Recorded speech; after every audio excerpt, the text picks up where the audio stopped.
How often should you review your context of the organisation, and who should be part of that review? I don't think there's a one fit for all here.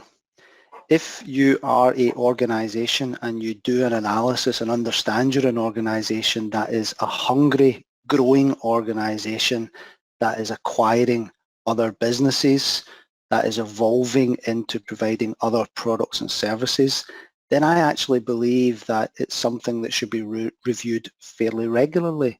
So, and the most important factor is, are we bringing in any additional weaknesses into the context of what our business does?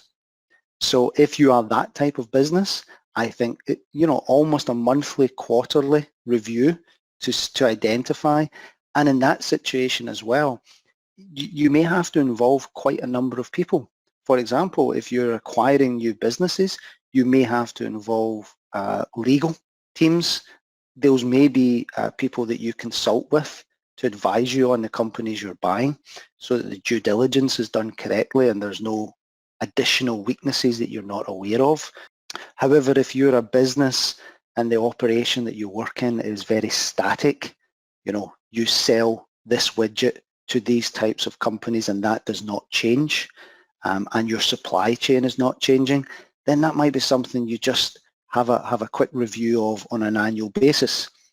However, I would put a caveat into that to say, in the situation of where we're at today, 2020, going into 21, COVID-19 is with us.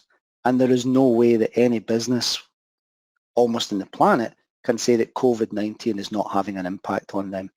Even if it's not impacting within their four walls and they're still operating as they were, do they really know that their supply chain is as solid as they thought it was? And therefore, I think you will probably find that a number of companies, if not many, all of them, are reviewing these types of things on a week by week, month by month basis to understand, is lockdown in that country having an impact on us or could have an impact on our supply chain as we go forward. We can also bring into that in the UK Brexit, changes in legal structure and legal operating standards. There's a lot of companies that need to be considering that and have been for quite some time. Do they call it a meeting to review the context of the organisation? No, but I don't think they have to. I think they just have to be able to demonstrate what they're doing to understand what these potential external issues are that can impact on their business.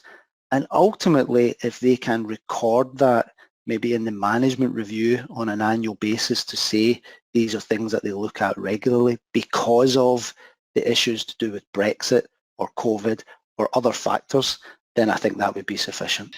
It depends. If you're in a business that has got a really stable legal background, that your competition don't change very much, that the technology never changes very much, you might only need to review it annually. That might be enough. But if you've got a business where you have maybe high staff turnover, or you have really tough competition, where technology is moving really fast, or the rules and regulations governing your business change a lot, you probably want to review it more often. You might be into double checking it quarterly, and they don't have to be big reviews, they don't have to be days and days, it can be half an hour or an hour and get through it like that. So it's about what's right for your business. So it's a minimum every year, but you probably want to do, every 6 months wouldn't be a bad thing.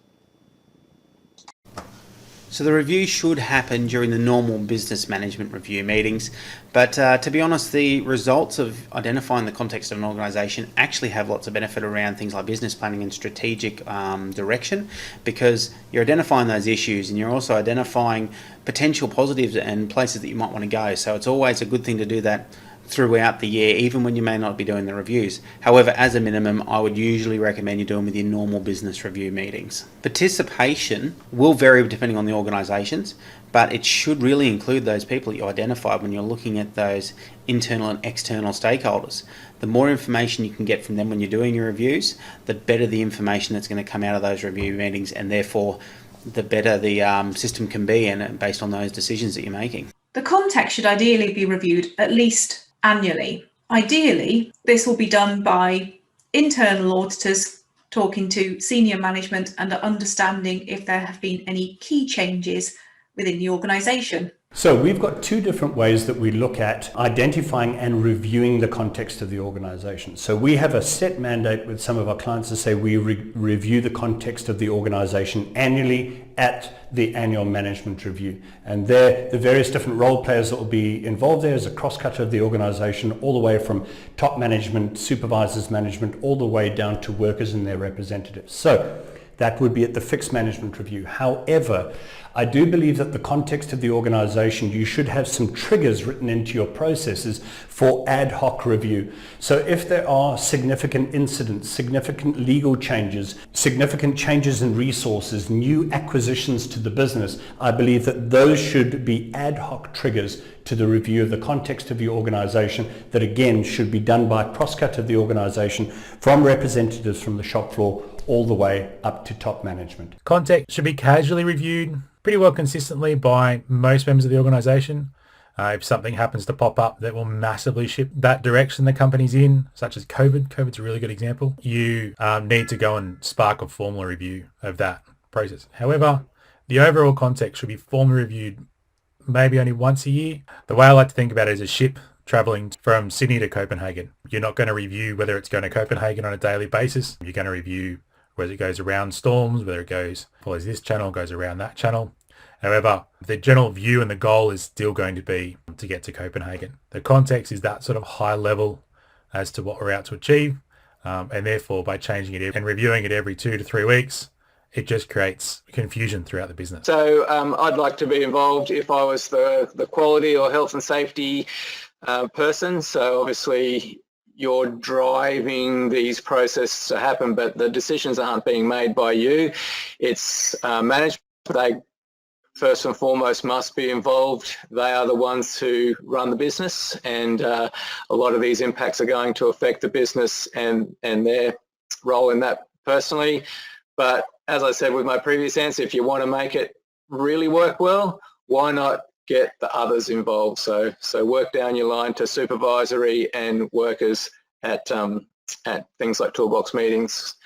And the question you ask is, okay guys, these are some of the things that we've thought about previously. What else? What other things? What's changing about the environment that we're working in? In the Gold Coast a couple of years back, we had the Commonwealth Games, and that had a huge impact on local businesses, some positive, some negative, but it had to be considered. Things like transportation. Nowadays, every business must be thinking about COVID and the potential for other sort of epidemic events as well. If you enjoyed this video, click on the link to view the next compliance conversation.